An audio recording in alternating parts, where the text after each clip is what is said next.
जैसा कि last episode में हमने देखा कि हाओशन और वॉरियर वैंग की अब आपस में फाइट होनी है, इसलिए हाओशन टीचर ये हुआ से वॉरियर वैंग के बारे में बात कर रहा था। अब हम देखते हैं कि वैंग युआन अपने पिछले मैच के बाद 2 दिन के लिए कहीं गायब हो गई थी और वो अब टॉप 16 में अपनी जगह बनाने के लिए आई है। अब हाओशन और वैंग वैन में से जो जीतेगा टॉप 16 पोजीशन हासिल कर लेगा और दूसरा जना टॉप 16 में नहीं आ पाएगा। वॉरियर वैंग भी ज्यादा ताकतवर वॉरियर है, लेकिन असासिन उसको कमजोर समझ रहे हैं क्योंकि वो लेवल 4 की है और हाओशन लेवल 5 का, इसलिए सबको यही उम्मीद है कि हाओशन ही जीतेगा, वो भी आसानी से। अब रेफरी हाओशन और वॉरियर वैंग को एरिना में बुलाता है और दोनों आमने सामने आकर खड़े होते हैं। वॉरियर वैंग कहती है कि तुम बहुत अच्छे नाइट हो, इसलिए जब मैं चैंपियनशिप जीत जाऊंगी तो तुम्हें अपनी टीम में ले लूंगी, जिस पर हाओशन भी कहता है कि चैंपियनशिप की जीत तो मुझे ही हासिल होगी, इसलिए टॉप 16 में आना मेरे लिए जरूरी है और मुझे तुम्हें हराना ही होगा। अब वो दोनों लड़ाई शुरू करती हैं और वॉरियर वैंग अपने पंचेस से हाओशन पर हमला कर देती है और हाओशन अपनी पंचेस से, और हाओशन अपनी शील्ड और तलवार के साथ है, लेकिन फिर भी वॉरियर वैंग भारी पड़ रही है।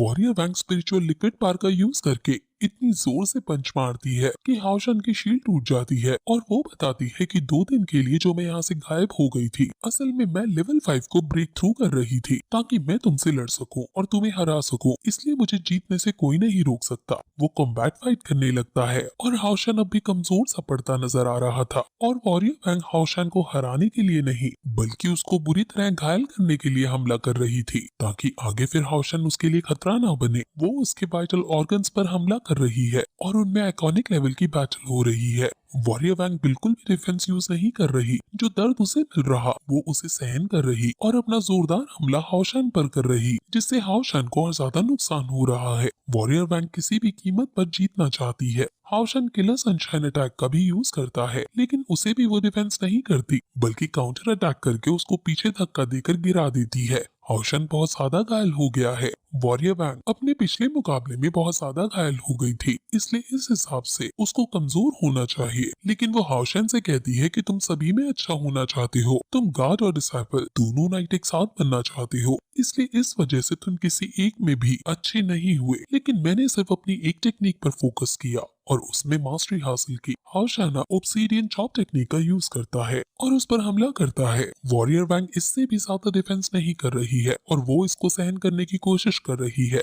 लेकिन ये बहुत ज्यादा दर्द दे रहा है, लेकिन उससे इसकी पावर और ज्यादा बढ़ जाती है, जिससे उसका एब्सोल्यूट डिफेंस के साथ साथ उसकी तलवार भी टूट जाती है। एल्डर भी ये देखकर हैरान है क्योंकि ये लड़की एक स्प्रिंग की तरह है, जिसे जितना ज्यादा दबाओगे उतने प्रेशर के साथ ये उछलेगी यानी हमला करेगी। क्या कहीं इसकी ये फिजिकल एबिलिटी तो नहीं? हाओशन अपनी टूटी हुई तलवार के साथ ही उससे लड़ने की कोशिश करता है और वॉरियर वैंग हाओशन को बहुत बुरा पीट रही होती है और कहती है कि ना तुम्हारे पास तलवार है और ना आर्मर, फिर भी तुम मुझसे लड़ने की सोच रहे हो, इसे हिम्मत नहीं बेवकूफी कहते हैं। ऑडियंस ये सब देखकर बहुत ज्यादा हैरान हो गई है और वॉरियर वैंग हाओशन से उसका मैजिकल बीस्ट निकालने को कहती है क्योंकि वरना वो उसे एक ही ब्लो में हराने वाली है। हाओशन हाउए को निकालता है और हाउए हाओशन को light plus spiritual power provide करता है, जिससे उसकी स्ट्रेंथ, स्पीड, फायर पावर बढ़ जाएगी और अब हाओशन इन 3 एलिमेंट्स की वजह से अपनी हाईएस्ट स्टेट ऑफ पावर में है। हाओशन कहता है कि हर एक स्पिरिट की एक कमजोरी होती है, अगर तुम उसे दबा नहीं सकते तो उसे बीच में से काट डालो और मैं इसी कमजोरी का यूज करूंगा, और ये कहकर वो सनशाइन अटैक उस पर कर देता है। वॉरियर वैंग इसको भी डिफेंस नहीं करती है और अपनी बॉडी से ही इसे टैकल करने की कोशिश करती है, लेकिन इस बार अटैक की इंटेंसिटी बहुत ज्यादा हाई थी, इसलिए वो पीछे गिर जाती है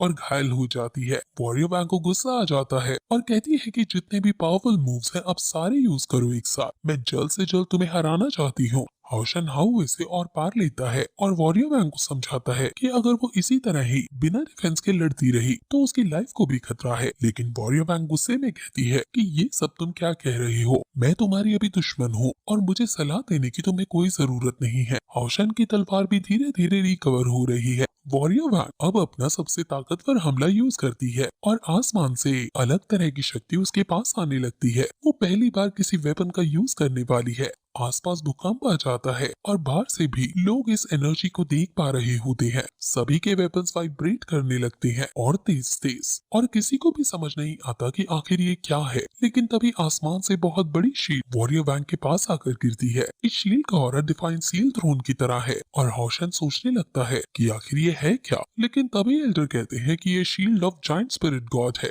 ये वेपन 10,000 साल पहले देखा गया था और अब सभी को समझ आ जाता है कि ये लड़की ग्रेट स्पिरिट गॉड के डिसेंडेंट है, इसलिए हर एक इंजरी के बाद ये और ज्यादा ताकतवर हो जाती है। वो इस शील्ड को एक्टिवेट करने लगती है। एल्डर पूछता है कि giant spirit God blood line तो कई साल पहले ही खत्म हो गई थी और हर एक इनका आर्टिफैक्ट खत्म हो गया था और दोबारा रिक्रिएट नहीं हुआ, लेकिन शायद ये एक बच गया था। इसके अंदर हेवन एंड अर्थ तक को डिस्ट्रॉय करने की शक्ति है और वॉरियर वैंग अब इसको एक्टिवेट कर देती है और इसके स्पिरिट कार को समन करके हाउशन पर हमला कर देती है। हाउशन इससे बचने की कोशिश करने लगता है, लेकिन उसे बहुत ज्यादा मुश्किलों का सामना करना पड़ रहा है। एल्डर्स ने आसपास एक शील्ड क्रिएट कर दी है ताकि ऑडियंस तक इनके हमले ना जाए और एल्डर्स भी टेंशन में आ जाते हैं कि क्या वॉरियर वैंग इतनी बड़ी शक्ति से पार हार्नेस कर पाएगी। हाउशन इनसे डिफेंस और ज्यादा नहीं कर सकता क्योंकि ये बहुत ज्यादा पावरफुल है। वॉरियर वैंग और ज्यादा उस शील्ड से पावर एब्जॉर्ब करने लगती है, लेकिन क्योंकि वो सिर्फ लेवल 5 पर है इसलिए उसे भी काफी ज्यादा दर्द हो रहा है। लेकिन हाउशन को हराने के लिए वो अपनी लिमिट्स को क्रॉस कर जाती है और पावर हार्नेस करने लगती है। एल्डर्स ऊपर से चिल्लाते हैं कि रुक जाओ, मैं ऑर्डर देता हूँ कि मैच बंद किया जाए, लेकिन वो लड़की उनकी एक नहीं सुनती और हाउशन पर हमला कर देती है। हाउशन को ये हमला लगने ही वाला होता है कि तभी हाउ अपने ड्रैगन फॉर्म में आकर जोरदार काउंटर अटैक करता है और हाउशन भी उस पर काउंटर अटैक कर देता है और फिर तभी वहाँ एल्डर आकर लड़की को रोक देते हैं जिससे वो बच जाता है। लेकिन वॉरियर वैंग की बात ड्रेन हो जाती है और वहीं बेहोश हो जाती है। एल्डर हाउशन को विनर घोषित कर देते हैं क्योंकि वॉरियर वैंग बेहोश हो गई है और उसे अपने साथ ले जाते हैं। अब हाउशन बाहर अपने टीचर से मिलता है और वो वॉरियर वैंग के बारे में बातें करते हैं कि इस टाइम हाउशन लकी हो गया, अगर वो पावर ड्रेन ना होती तो हाउशन के लिए जीतना मुश्किल हो जाता। फ्यूचर में वॉरियर वैंग बहुत ज्यादा ताकतवर जरूर होएगी और हाउशन को एक जोरदार टक्कर देगी। अब वो ये बात कर ही रहे थे कि तभी वहाँ हान्यू आता है। उसके हाथ में तलवार है और वो हाउशन की ही तरफ बढ़ता चला आ रहा है।